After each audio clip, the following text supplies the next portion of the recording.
Welcome to our channel. Today we how to verify CI/CD pipelines with GitHub Actions for Android builds, detailed guide step by step clearly.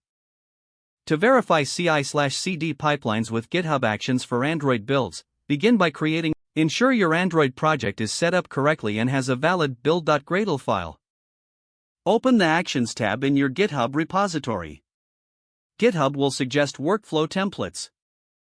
Select Set up a workflow yourself or choose an appropriate Android template. This action creates a new file called main.yml in the .github/workflows directory. In this file, start by defining the name of your workflow at the top.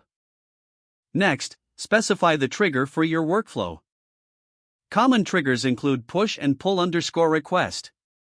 For Android builds, use the trigger on pushes to the main branch. Define the jobs for your workflow. Each job runs in its environment, so you need a specific job for your Android build. Begin by naming the job, such as build. Set the runs on property to Ubuntu latest to use a compatible runner. In the Steps section, start by checking out your repository code.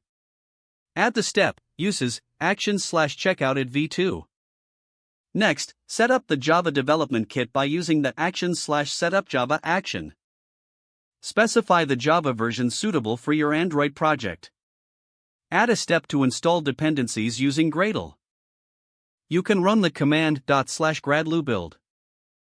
Add a step to run your tests using the command./gradlu test. Configure caching for Gradle dependencies to speed up the build process.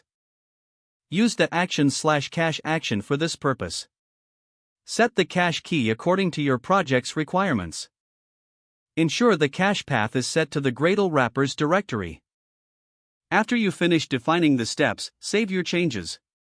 Commit and push the .github/workflows/main.yml file to your repository. Navigate back to the Actions tab to monitor your workflow. Don't forget to like this video and subscribe to our channel for more.